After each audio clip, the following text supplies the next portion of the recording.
दोस्तों, मैं राजेश सिंह, साईं कृपा लॉ एकेडमी। हम लोग एक नया बैच 14 तारीख से मॉर्निंग 8:30 बजे स्टार्ट कर रहे हैं, भारतीय नागरिक संहिता। और यह बैच ऑनलाइन और ऑफलाइन दोनों ही मोड पर है। तो जो बच्चे इच्छुक हैं, जिन्हें कि हमारा ये वीडियो पसंद आ रहा है, तो वो हमें ज्वाइन कर सकते हैं। तो दोस्तों, आज का नया टॉपिक है अध्यादेश, ऑर्डिनेंस। ऑर्डिनेंस क्या है और ये कब जारी किया जाता है? तो सबसे पहले आप ये समझें कि ऑर्डिनेंस जो है, इसका 2 आर्टिकल है। आर्टिकल 123 इसमें कहता है कि ऑर्डिनेंस जारी करने का जो अधिकार है वो राष्ट्रपति का है। फिर उसके बाद आर्टिकल 213 इसमें ऑर्डिनेंस जारी करने का अधिकार गवर्नर का है, राज्यपाल का है। फिर नेक्स्ट पॉइंट ये आता है, आप इसको तोड़ के पढ़ेंगे तो आपको प्री का सारा क्वेश्चन मिलेगा। और साथ ही अगर अदर स्टेट में जैसे कि एमपी है, तो वहाँ पे अगर ये शॉर्ट नोट आता है तो इसको क्रमबद्ध तरीके से, जैसे मैं बता रहा हूँ, लिखेंगे तो इसमें मार्किंग बहुत अच्छी आती है। ठीक है ना? इधर उधर की बातें करने के बजाय सीधा सीधा लॉ पे रहिए। ठीक। फिर बोलता है आर्टिकल 123 राष्ट्रपति, 213 में राज्यपाल। फिर आर्टिकल 200 बोलता है कि 123 में राष्ट्रपति ऑर्डिनेंस किस पे जारी करेगा? तो बोलता है सेंट्रल लिस्ट पे जारी करेगा, सेंट्रल लिस्ट पे जारी करेगा। दूसरा बोलता है कॉन्करेंट लिस्ट पे जारी कर सकता है। यानी पॉइंट ये बना कि राज्य सूची पर ऑर्डिनेंस जारी केवल राज्यपाल करेगा। पॉइंट क्लियर हुआ? तीसरा पॉइंट ये बना कि जो कॉन्करेंट लिस्ट है उस पर अगर कोई भी कानून है, जैसे कि सीआरपीसी यानी आपका बीएनएसएस कॉन्करेंट लिस्ट में है, तो इसका मतलब है कि दोनों स्टेट भी अपने बेनिफिट में उसमें संशोधन कर सकती है। तो इसका मतलब है कि राज्यपाल स्टेट लिस्ट के साथ साथ कॉन्करेंट लिस्ट पर भी ऑर्डिनेंस जारी कर सकता है। अब दोनों का क्या प्रभाव होगा, तो इसका नेक्स्ट वीडियो है। ठीक है ना? कैसे लागू होगा ये भी इसमें नेक्स्ट वीडियो में हम चर्चा करेंगे। तो यहाँ पर सिंपल ये बोलता है कि जो संघ सूची और संवर्ती सूची पर राष्ट्रपति यानी प्रेसिडेंट के पावर, और प्रेसिडेंट इसे तो बोलता है कि एक पॉइंट ये बनता है कि जो ऑर्डिनेंस है वो है क्या? एक्ट है, लॉ है, कोड है। तो आंसर आता है कि ऑर्डिनेंस लॉ है।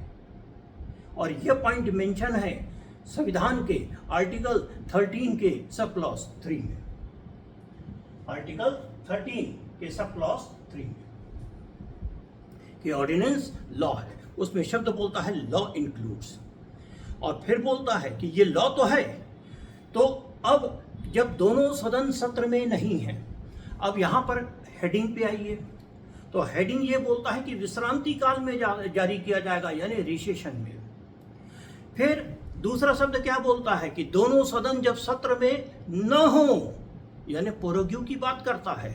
और प्रोग्रेशन 6 मंथ का होता है, प्रोग्रेशन 6 मंथ का होता है। तो इसका मतलब राष्ट्रपति के द्वारा जारी किया गया अध्यादेश की सीमा 6 मंथ होगी।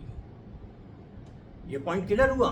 फिर बोलता है कि राष्ट्रपति ने जो अध्यादेश जारी किया था, तो जब सदन सत्र में आ जाती है, सदन सत्र में आ जाती है, तो सदन उसका अप्रूव करेगी। यानी 42 दिन में, यानी 6 वीक में अप्रूवल होना चाहिए।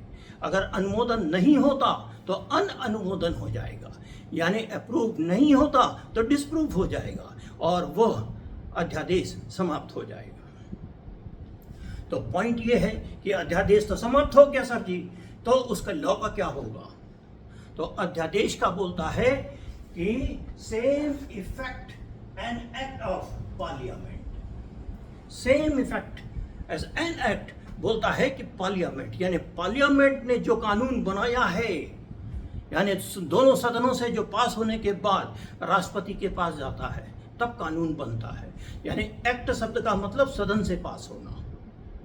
आर्टिकल 79, तो आर्टिकल 79 ये बोलती है कि दोनों सदन हाउस ऑफ पीपल और काउंसिल ऑफ स्टेट यानी लोकसभा और राज्यसभा दोनों से पास होने के बाद राष्ट्रपति। और ऑर्डिनेंस कौन जारी कर रहा है? राष्ट्रपति। यानी राष्ट्रपति जब सदन सत्र में ना हो तो सीधे कानून बना सकता है, सीधे कानून बना सकता है, और यह कानून पूरे देश में लागू होगा। अब यहाँ पे पॉइंट आता है कि सेम इफेक्ट एज पार्लियामेंट, यानी जैसे कि देखिए आप सभी को याद होगा कि 354 पूर्व में बिलेबल ऑफेंस था, ठीक है ना। 2013 के पहले की बात कर रहा हूं, तो बोलता है कि ये बिलेबल ऑफेंस था, समन ट्रायल था। लेकिन इसकी गंभीरता को, जो निर्भया कांड हुआ था उसमें इसकी गंभीरता को समझते हुए प्रणब दा ने एक नोटिफिकेशन जारी किया था, हमारे राष्ट्रपति थे उस समय, और उन्होंने जस्टिस वर्मा की सिफारिश को स्वीकार किया था, जिसमें कि उन्होंने ये बोला कि 354 को नॉन बिलेबल होना चाहिए। तो उन्होंने नॉन बिलेबल किया, अजमानती किया, और उसमें 5 साल की सजा का, यानी 2 साल की सजा को बढ़ा के 5 साल कर दिया, यानी कि समन ट्रायल से कन्वर्ट होकर वारंट ट्रायल कर दिया। तो डेट ऑफ ऑर्डिनेंस से ये लागू हो जाएगा। फिर उसके साथ उन्होंने 354 A, B, C, D इसे भी स्वीकार कर लिया, जिसे कि नई BNSS में मान्यता दे दी गई है। ठीक, तो ऑर्डिनेंस का इफेक्ट वैसा ही होगा जैसे संसद के कानून का होता है। ये पॉइंट क्लियर हुआ।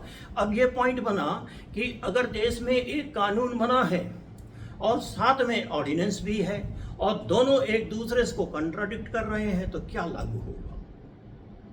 तो आंसर ये आता है कि आर्टिकल 13 का सब क्लॉज 3 ये कहता है कि जो ऑर्डिनेंस है, नोटिफिकेशन है, डायरेक्शन है, यूजेस है, कस्टम है, ये सभी जो रेगुलर कानून है उस पर प्रिवेल करते हैं।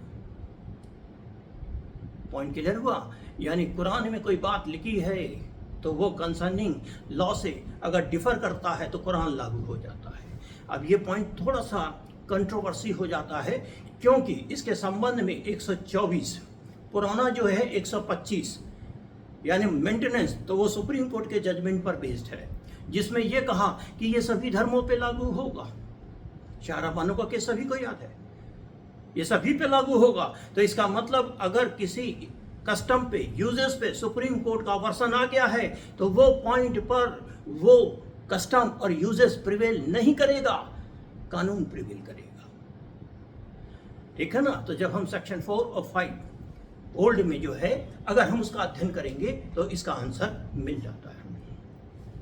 तो अभी हम कंसंट्रेट कर रहे हैं ऑर्डिनेंस पे। तो हमने पहला पॉइंट ये देखा कि ऑर्डिनेंस आर्टिकल 23 राष्ट्रपति, 213 में राज्यपाल, राष्ट्रपति इसे कॉन्करेंट लिस्ट और सेंट्रल लिस्ट इस पे जारी करेगा, और राष्ट्रपति का जो ये आदेश है वो लॉ के अंतर्गत आएगा, और इसका इफेक्ट वैसे ही होगा जैसे संसद के कानून का है, और राष्ट्रपति का इफेक्ट जनरल कानून पर प्रवेश करेगा। ये पॉइंट क्लियर। फिर ये पॉइंट आता है, एक क्वेश्चन ये भी आता है कि जो ऑर्डिनेंस है ये कार्यकारी आदेश है कि विधायिका का आदेश है, लेजिस्लेटिव ऑर्डर है कि एग्जीक्यूटिव ऑर्डर है कि जुडिशियल ऑर्डर है? तो पहला आंसर कि ये लेजिस्लेटिव ऑर्डर है, विधायिका का आदेश है, और इसका एग्जीक्यूशन एग्जीक्यूटिव बॉडीज करती है। तो क्वेश्चन पे ध्यान रखिएगा कि आदेश किसका है, तो आंसर आएगा लेजिस्लेटिव, और ये पूछता कि एग्जीक्यूशन किसका, तो आंसर आएगा कार्यकारी यानी एग्जीक्यूटिव। ये न्यायपालिका का आदेश नहीं है, ये राष्ट्रपति का आदेश है, और एग्जीक्यूशन उसकी बॉडी करती है। ये पॉइंट आपका क्लियर हुआ? विधायिका का आदेश है। ठीक, फिर बोलता है, अब आर्टिकल 123 के हेडिंग में आते हैं। तो हेडिंग में 2 बातें बोलता है। हेडिंग बोलता है कि ये विश्रांति काल में जारी होगा, यानी दोनों सदन जब विश्राम कर रहे हों, रेसेस हो, तब जारी होगा। दूसरा पॉइंट क्या बोलता है कि जब दोनों सदन सत्र में ना हो, यानी पोरोग्यू हो, और पोरोग्यू 6 मंथ का होता है, तो इसका मतलब इसका ड्यूरेशन 6 मंथ है और अप्रूवल 42 डेज है, यानी 6 वीक है। ठीक, तो अब यहाँ पे एक कैच है, उस कैच को पकड़िए कि अगर ऑप्शन में कहीं 7.5 माह लिखा है तो सतर्क हो जाइएगा, क्योंकि ऑर्डिनेंस जो होता है वो अंतिम यानी जब दोनों सदन में नहीं थी और सदन जब सत्र आती है तो अंतिम सत्र की अवधि से इसकी काउंटिंग की जाती है, यानी 6 मंथ में आपका 42 डेज ऐड हो जाता है। इसका मतलब अगर ऑप्शन में 7.5 माह हो तो सतर्कता के साथ जवाब दीजिएगा, क्योंकि ये मैक्सिमम अवधि अगर अंतिम सत्र की अवधि में अप्रूव हुआ तो आंसर 7.5 माह हो जाता है और सामान्य स्थिति में आंसर 6 मंथ होता है। ये पॉइंट ध्यान रखिएगा।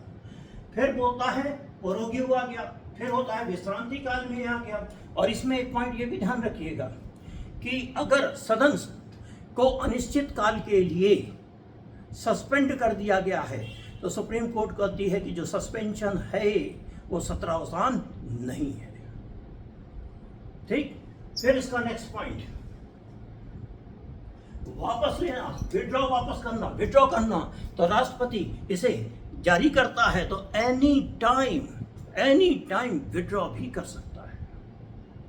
ठीक, और संसद ने अप्रूव कर दिया तो वो कानून हो गया, तो वो सामान्य कानून को अमेंड करके अध्यादेश के कानून को पढ़ा जाएगा। ये पॉइंट क्लियर हुआ। सब्जेक्ट लास्ट पॉइंट में ये बोलता है कि ऑर्डिनेंस किस पर जारी नहीं होगा। तो आर्टिकल 123 का सब क्लॉज 3 पे ध्यान दीजिए।